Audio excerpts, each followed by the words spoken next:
So let's go to the first slide here. You've seen this. This is just a give you an idea of where the thing is in Nebraska. And one of the things to really recognize is that we're cutting basically through the heart of the Nebraska Sandhills. It's a pretty fragile soils that are up there. This is not the clay soils of eastern Nebraska that the Keystone I pipeline went through. These are sandhill soils. They're basically stabilized sand dunes. And once those dunes get disturbed, once the native grasses on there get disturbed, you can get a blowout. And you can see your sand dune basically moving a half mile to the east in a fairly short amount of time. So that's one of our concerns about this. We have a very fragile ecosystem, very fragile soils up in the sandhills. And first we're going to disturb them to bury the pipeline.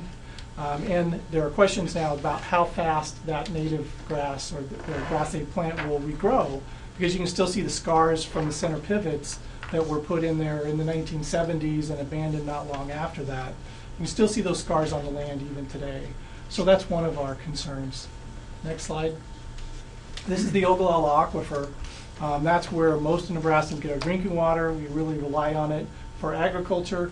We also rely on it because it feeds a lot of those streams in the Niobrara, the Platte system, and the others.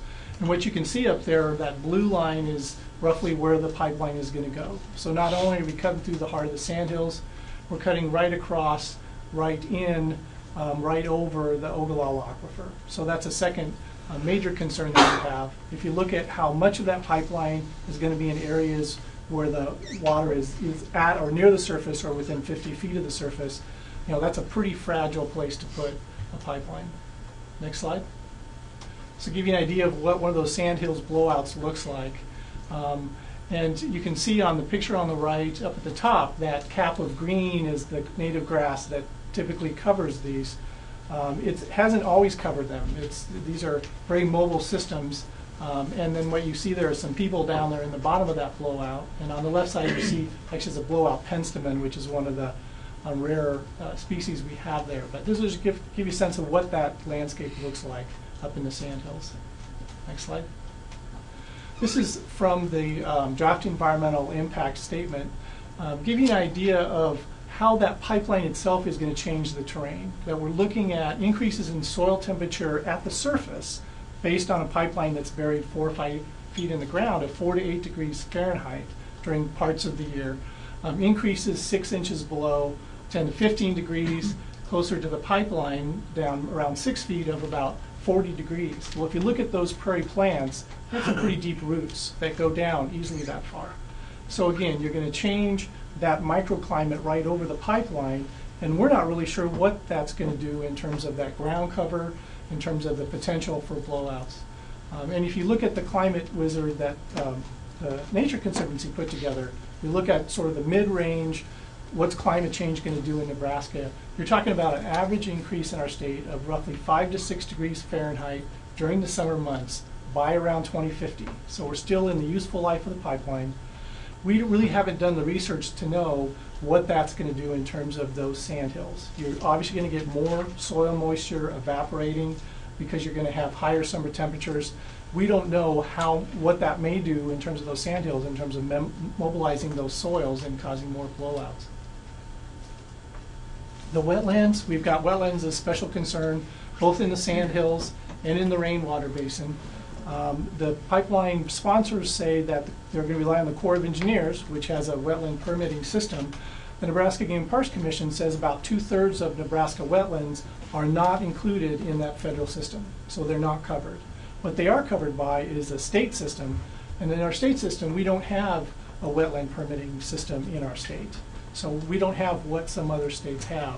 What we do have is a voluntary consultation provision so that landowners can go in, they can ask our Department of Environmental Quality for some recommendations on what they could do in order to mitigate impacts of destruction or draining or of wetlands. But again, there's really not really anybody out there enforcing it. There's very few resources committed to it. So we're not convinced that ultimately those wetlands in Nebraska are really going to be protected. This will give you an idea of the other flavor of our concerns. One is what's going to happen locally in Nebraska, and we've seen some of those concerns. If you look at where those tar sands are up in north central Alberta, And you go north from there, you run into a place called the Wood Buffalo National Park, very remote park. What you may not realize is that the only wild flock of migrating whooping cranes, about 265, and this is a bird, there's basically about 400 whooping cranes left alive in the world. They migrate through Nebraska on their way to the Texas Gulf Coast where they spend the winter. Well, in the summer they nest up in the northeast part of Wood Buffalo National Park, all of them. So it's a very critical area up there. It's downstream from the tar sands area. So not only do you have the potential for the damage that could be done to the birds as they migrate over the area that you saw the pictures earlier, you have that potential. You also have the potential that the massive amounts of water that are used on site, that are used in the process, are going to change the geology there. We know in Nebraska how much changing groundwater can change our surface water flows because we're dealing with it on the Republican and the Platte and the other rivers. Well, it's a very shallow water system, a lot of wetlands. That's what supports those whooping cranes. So there's certainly at least a risk there that we're going to start to mess up that, that water system that those birds and that the other wildlife, the other birds that migrate and the other wildlife that depend on it, depend on. Closer to home, Nebraska Public Power District is been asked to build 3 new large transmission lines in order to supply power to 3 pumping stations in the state. All 3 of those are right through the heart of the Central Flyway. All 3 of those are within basically the 100-mile corridor that those whooping cranes use to migrate.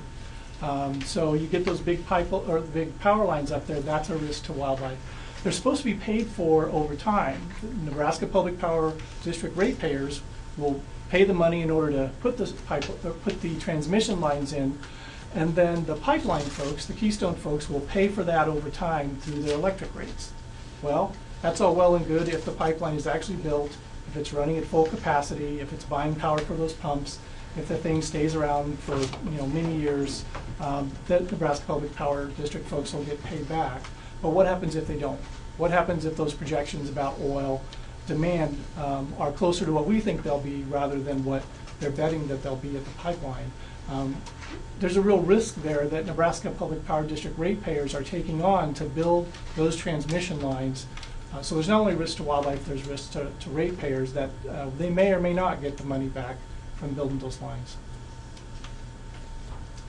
The river crossings, we're talking about the Niobrara, the Platte, the Loop.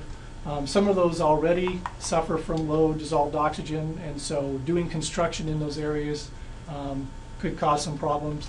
There's always potential when you're moving equipment up and down a corridor that's hundreds of miles long that you're going to move invasive species back and forth in the tires or in the wheel wells or as part in the water that they're going to use to test it. So things like zebra mussels, purple loosestrife, invasive species like those, certainly we've got some potential there for those to be transmitted, for those to be introduced into Nebraska in places they are not already here. Of course, we have the potential, if there is a leak, if it is near one of those streams, to get into a real high-value waterway like the Central Platte River. The climate change implications, they're real, they're important. You heard from Paul about what's going on up in Canada, and so the destruction of the forests and all those arguments. I think Paul's probably already covered that already, but that's again one of our concerns. And that's about it from a wildlife perspective. So thanks so much.